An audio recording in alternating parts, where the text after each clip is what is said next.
Hello and thanks for joining me. I want to thank Representative April McLean Delaney for organizing a visit from the Congressional Women's Democratic Caucus to the Upcounty Regional Services Center on Wednesday. They saw how we connect people to human services in our health system, income support, and public health programs. Their visit matters because it shows what's at stake for the families we serve. I really appreciate the effort to put a human face on this crisis. Our entire Montgomery County congressional delegation has shown leadership throughout the shutdown. Senators Chris Van Hollen, Senator Angela Alsobrooke, Congressman Jamie Raskin, Congressman Glenn Ivey, and Congresswoman April McLean Delaney have all been vocal critics of how this has been handled. They stand up for residents relying on affordable health care and a functioning federal government. People do not choose to get sick. The fact that they need lawmakers to fight for their fundamental rights is unconscionable. Don't look to social media for answers to what just happened. Just like the past shutdown, this is the president and the congressional Republicans' fault. They control the White House, the Senate, the House of Representatives, and the Supreme Court. If they can't pass a budget, it's on them. At the epicenter of this shutdown is healthcare. Many will deal with rising costs and premiums, while others will lose healthcare altogether. The Trump administration's agenda would dismantle key parts of the Affordable Care Act, kick people off coverage, and raise premiums for everyone else on the exchanges. Deep Medicaid cuts will harm hospitals already operating on thin margins and make it difficult for health care providers to cover costs. Those choices don't make care better or cheaper. They push costs onto families, counties, and providers.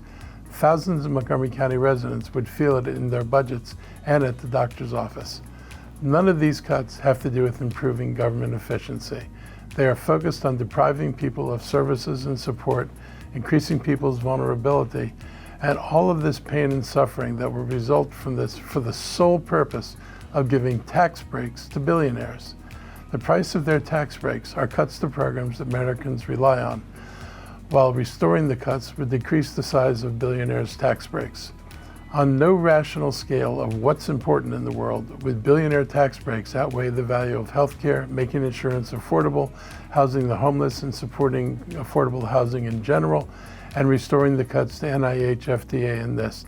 I'm not sure people understand that the funding cuts entail mass firings, and the county will feel the loss of the jobs. Trump is threatening to cut jobs if his budget isn't passed, but the truth is, passing this budget would confirm the losses of those same jobs because they're not in the big bad bill. The jobs are gone either way. Democratic leader Hakeem Jeffries said it well in his response to the shutdown. Our position is simple: cancel the cuts, lower the costs, and save healthcare. That's what this fight is all about. We're here, ready and able to find a bipartisan path forward to fund the government. That is what this fight is about. The economic impact is real. Tens of thousands of county residents are tied to federal workforce as employees, contractors, and vendors. The work that our federal workers do is important, and these workers are our friends and neighbors.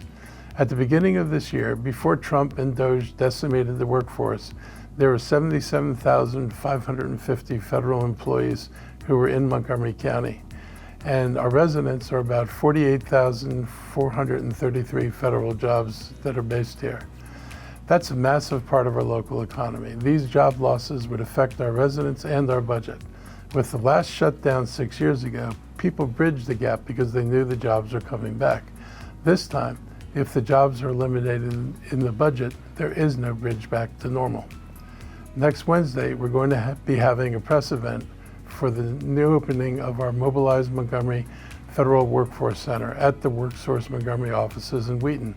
We invested an extra $700,000 toward WorkSource Montgomery in the FY26 budget to build capacity to serve displaced federal workers, contractors, and vendors. We saw what was coming, and I appreciate the hard work and quick action of WorkSource Montgomery team to get this expansion ready and to open so quickly. Of course, we will not be able to help all of the affected workers, but we're going to do what we can to help everybody we can possibly help. Speaking of our budget, we are fortunate to have managed our county's budget and finances prudently. We ended last year again with a surplus, which has grown our reserves, and we've not had to draw from them because we anticipated this turbulence. If federal support is pulled, Head Start, for example, we will look at whether we can backfill critical programs for young children. If homelessness funds are cut, we will act to prevent more people from ending up on the street. That likely means tapping into reserves in the short term, but reserves are finite, and if household incomes fall across the region, our revenues will fall too. That forces choices about what curtailing things we need to do.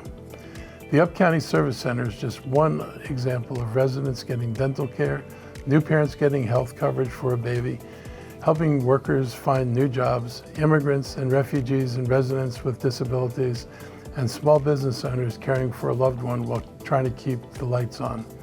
You'll find people like this in facilities like ours in every state, red and blue, Democrat and Republican.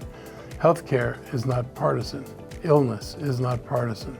Dignity should not be partisan.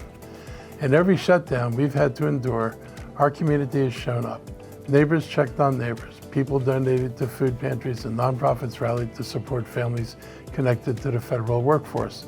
If this drags on, I expect Montgomery County will again demonstrate that culture of compassion. The county government will keep service counters open, share accurate information, and help people navigate a tough moment. Montgomery County represents the best of this country, diverse, inclusive, and humane. I know Trump and MAGA movement people hate this and often attack the vision, but we're not backing off. We will keep fighting for affordable health care so that hospitals and nursing homes can remain open, and we can continue to serve as a safety net that catches people when they fall. I want you to hear from Congresswoman McClain Delaney directly. These things are making America break.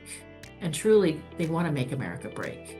I mean, there is a whole, you can read the Project 2025 and what have you, and the Heritage and what have you, but these cuts are actually breaking our agencies, breaking our public trust in what we can do, breaking our public faith in our media, breaking our ability to function, and really, the saddest part is instilling a sense of fear. Everyone's and it's one agency, one law firm, one at a time.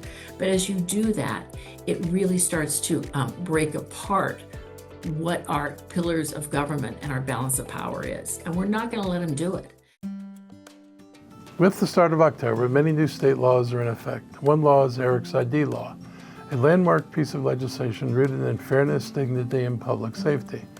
We know that disabilities aren't always visible. Physical, mental, and neurological conditions can be hidden, yet the need for understanding and respect is always there. For too long, people with invisible disabilities have faced misunderstandings and often unsafe interactions with law enforcement. Sometimes their actions are considered to be defiant, and that's not what people are really doing. They just don't know how to respond properly. Eric's ID law gives Maryland residents with non-apparent disabilities a voluntary option to include a discrete notation on their driver's license or ID card. I must stress that voluntary is the key. No one's required to disclose anything unless they choose to, because respecting individual privacy and autonomy must come first. This law will give first responders the information they need to approach these situations with greater care and empathy. For residents with intellectual or developmental disabilities, this notation is a butterfly. It appears on your license or ID card. I hope it is widely adopted by those who are autistic. This idea was born out of keeping the innocent safe. Ultimately, this is about equity, making sure that people with disabilities are seen, heard, and treated with the dignity they deserve, just like everyone else. In Montgomery County, we've worked to promote inclusion through parallel efforts like the Blue Envelope Initiative with Pathfinders for Autism and the Hidden Disability Sunflower Campaign. Eric's ID law reminds us that social justice means creating systems that work for everyone, especially those whose needs are often overlooked. I want to thank the legislative and community champions who helped pass this bill, including delegates Janelle Wilkins and Kim Taylor. Most importantly, we recognize the leadership and advocacy of Eric Carpenter Grantham and his mother, Linda Carpenter Grantham. Their work ensures that many others will be safer, more respectful interactions will be the norm, and those will happen in the moments that matter the most. This initiative is vital, emphasizing our commitment to disability rights, community safety, and social equity. This is another step in making Maryland a fairer, safer, and more inclusive place for everyone. This past Wednesday in Wheaton, I joined Maryland Senator Jeff Waldstreicher, Delegate Gerald Solomon, and members of the Montgomery County Department of Police to highlight new traffic safety laws that went into effect on October 1st. Work on these bills dates back to 2023. That's when we tried to get the authority to put more speed monitoring devices up. Ultimately, it was decided that cameras would be used in areas designated as high-risk corridors for crashes. That means before a camera is placed, the study is done to determine the percentage of cars that are speeding. When you see a new camera pop up, you'll know that its primary purpose is to slow drivers down. In focusing on this issue, I'm struck by a graphic. It illustrates how the faster a car is traveling when someone is hit, the higher the risk of death. If we can get more people to slow down in areas with high pedestrian traffic, we will reduce the chances of someone losing their life on the road. We average less than a dozen fatal pedestrian crashes per year, but in the last few weeks, more families have lost loved ones, and a dozen is too many. We can do more to make pedestrians safe, like looking at how far bus stops are from safe places to cross busy roads. I'm glad we have state lawmakers who didn't give up on these safety priorities. Please obey all the laws of the road, whether you agree with them or not. This is not meant to punish people who follow the law. We want to make it more costly to put lives in danger.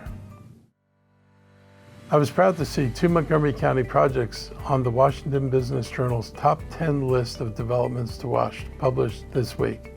Viva White Oak continues to build anticipation as they look forward to action from the County Council to finalize a tax increment financing, or TIF agreement. The developer told a packed crowd of business leaders this summer that no one can complete a project this size without a TIF-like deal because there are no roads, sewer, or power infrastructure at the site. It's a blank canvas. The first phase would include 938 for-sale homes, 1,290 apartments, and 504 square feet of retail, a hotel, and more than 79,000 square feet of medical office space. A second phase would add nearly 2,500 more additional units, 1.7 million square feet of science offices, lab, and manufacturing space, and another hotel.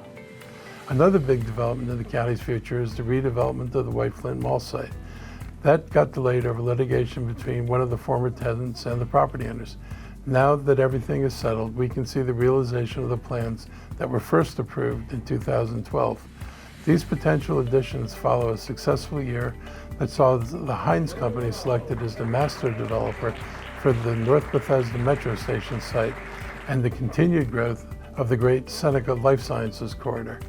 I look forward to sharing more positive news about how Montgomery County is going in the right direction with equity, sustainability, and innovation in mind. I hope you have time for some fun this weekend because there are 2 of our county's most popular events. The Germantown Oktoberfest starts with a parade at 11:30 on Saturday. This free event will feature live music, a free carnival, and specials from local restaurants. If you can get by Black Rock Center for the Arts by 11 and participate in the spooky dance party, you have a chance to be the Grand Marshal of the parade. The 33rd annual Taste of Bethesda happens this Saturday as well. It will be held along Norfolk Avenue in the Woodmont Triangle and features 4 stages of live entertainment. Taste tickets for participating restaurants will be sold until 3:30 p.m. Visit the Bethesda Urban Partnership website for more information at bethesda.org. That's a wrap for today. Hope you're all hanging in there. Hope you have a great time this weekend and find something fun to do. There are definitely opportunities here. I'll be back again next week. Take care of yourselves in the meantime.